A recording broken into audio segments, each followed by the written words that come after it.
پاکستان بھی ان بڑی ابھرتی ہوئی مارکیٹوں میں شامل ہے جنہیں ڈیفالٹ کے شدید خطرات کا سامنا ہے۔ سافٹ لونز لے رہے ہیں، 8.5 ارب روپے کے قریب سافٹ لونز ہیں، ان میں سے کوئی بھی گرانٹ اور گفٹڈ اماؤنٹس نہیں ہیں۔ لوگوں کے گھروں میں روٹی نہیں مل رہی اور سٹریٹ بلب بیچ کر لوگ اپنی زندگی کا گزارا کر رہے ہیں۔ السلام علیکم، میں ہوں ڈاکٹر حسنین جاوید اور آپ دیکھ رہے ہیں میرا ڈیجیٹل چینل۔ رہی بات پی ڈی ایم کی، تو خان صاحب نے ان کو بہت زیادہ وقت دے دیا۔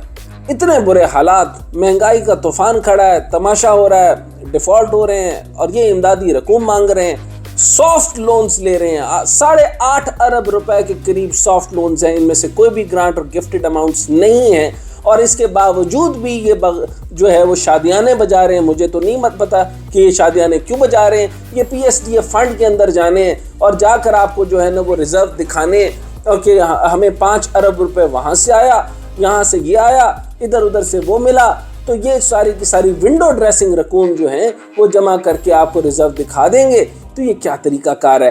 اور یہ ساتھ یہ بھی آپ کو فیس سیونگ کے لیے کافی ساری چیزیں دے دی کہ آپ جائیں، آپ جو کچھ کر سکتے ہیں تو کریں۔ تو وزیر خزانہ کیا بات کر رہا ہے؟ کہہ رہا 3 کالم بنا دیا، اسٹیٹ بینک الگ ہے، کمرشل مارکیٹ الگ ہے اور وزارت خزانہ الگ ہے، چنانچہ یہ بہت بڑا نقصان کر کے گئے ہیں، میں کیا کر سکتا ہوں۔ اس صاف مکر گیا، اس نے کہا میں تسی مستری نہ سمجھو، میں نہیں رہا کاریگر، ہن میں فارغ ہو چکے۔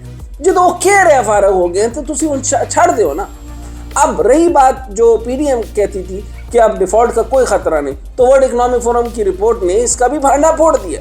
ورلڈ اکنامک فورم نے اپنی گلوبل رسک 2023 رپورٹ میں انکشاف کیا کہ پاکستان بھی ان بڑی ابھرتی ہوئی مارکیٹوں میں شامل ہے جنہیں ڈیفالٹ کے شدید خطرات کا سامنا ہے۔ اس خطرے کا سامنا کرنے والے دوسرے ملکوں میں ارجنٹائن، مصر، گھانا، کینیا، تیونس اور ترکی شامل ہیں۔ پاکستان میں بڑھتی ہوئی مہنگائی کو سب سے تباہ کن قرار دیا گیا ہے۔ رپورٹ نے خبردار کیا کہ بنیادی ضروریات، زندگی کی عوام سے دوری یا عدم دستیابی سماجی اور سیاسی عدم استحکام کو ہوا دے سکتی ہے۔ تو اگر دیکھا جائے تو الیکشن پی ڈی ایم کے لیے نہ صرف بہترین آپشن ہے بلکہ ایک فیس سیونگ سے کم نہیں۔ پی ڈی ایم نے عمران خان کے خلاف عدم اعتماد سے جو مقاصد حاصل کرنے تھے وہ کر نہیں ہے۔ انہیں خطرہ تھا کہ شاید عمران خان انہیں مقدمات میں گھیر کر جیلوں میں ڈلوا دے گا اور آئندہ 10 سالوں تک ان کی سیاست ختم ہو جاتی، تو یہ خطرہ بھی اب ٹل چکا۔ نیا ترمیم سے نواز شریف، مریم شہباز، ان کے بچوں، اسحاق ڈار، آصف زرداری سمیت پی ڈی ایم کے بہت سے لوگوں کے خلاف ریفرنسز ختم ہو چکے ہیں۔ جس کام کے لیے آئے تھے وہ تو ختم ہو گیا۔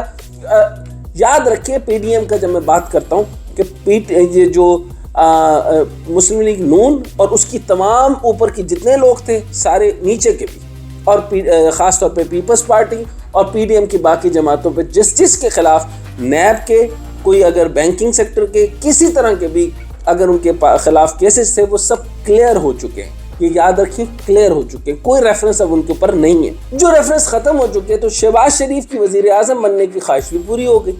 اب ایک ہی خواہش تھی نا، جو کیونکہ پوری زندگی وہ خادم پنجاب رہ کر کے اب وہ چاہتے تھے کہ وہ بھٹو والا جو خواب ہے، پہلے وہ ہٹلر والے انہوں نے کپڑے پہننا شروع کیے، پھر اس کے بعد انہوں نے بھٹو والی ٹوپی پہننا شروع کر دی، پھر وہ مختلف قسم کے کپڑے پہن کے جاتے ہیں۔ مجھے تو آج تک یہ سمجھ نہیں آیا کہ انٹرنیشنل اسٹینڈرڈ کانفرنس کے اندر جو ہے وہ یلو رنگ کے کپڑے کون پہنتا ہے۔ تو بہرحال وہ پہنتے ہوں گے، کوئی خاص بات ہوگی، کوئی خاص وجہ ہوگی، یا شاید مودی صاحب سے زیادہ امپریس ہیں، آئی ڈونٹ نو۔ بہرحال شہباز شریف کی وزیر اعظم بننے کی خواہش بھی پوری ہو گئی۔ بلاول بھٹو بھی وزیر خزانہ بن گئے اور انہیں کیا چاہیے؟ بلاول بھٹو بھی وزیر خارجہ بن گئے اور انہیں کیا چاہیے؟ اور اگر آئی ایم ایف کا پروگرام آ جاتا ہے تو پی ڈی ایم کے لیے الیکشن میں جانا بہترین راستہ ہوگا۔ اب اور عوام میں جا کر کہہ سکتے ہیں کہ ہم نے ملک کا ڈیفالٹ سے بچا لیا، آئی ایم ایف کا پروگرام بھی بچا لیا اور جنیوا کانفرنس سے $10 بلین کی امداد بھی لے کر آئے، تو یہ الیکشن کے لیے ان کے پاس اچھا منجن تیار ہو چکا ہے اگر ان کے ووٹر یہ منجن خریدنا چاہیں تو۔ لیکن میں یہاں پر ایک انٹرسٹنگ بات بتانا چاہتا ہوں۔ آپ کا کیا خیال ہے کہ یہ اتنی یعنی بیگرز کارڈ بھی چوزر والی شکل بنا کے گئے ہیں، ایسی بیگرز شکل بنا کر گئے ہیں، اتنی امداد کا پیسہ لے کر آئے ہیں، آپ کا کیا خیال ہے کہ ابھی یہ پروجیکٹس نہیں چلائیں گے، یہ پروجیکٹس انیشیٹ کر کے اس میں سے پیسہ نہیں کھائیں گے؟ یہ آپ کا خیال ہے، آپ سوچ رہے ہیں کہ اس سے اچھی بات اور کیا ہو سکتی ہے؟ یہ میں صرف کمنٹ کے طور پر بتا رہا ہوں۔ تو یہ اس لیے نہیں چھوڑیں گے کہ اچھی آپشن یہ ہے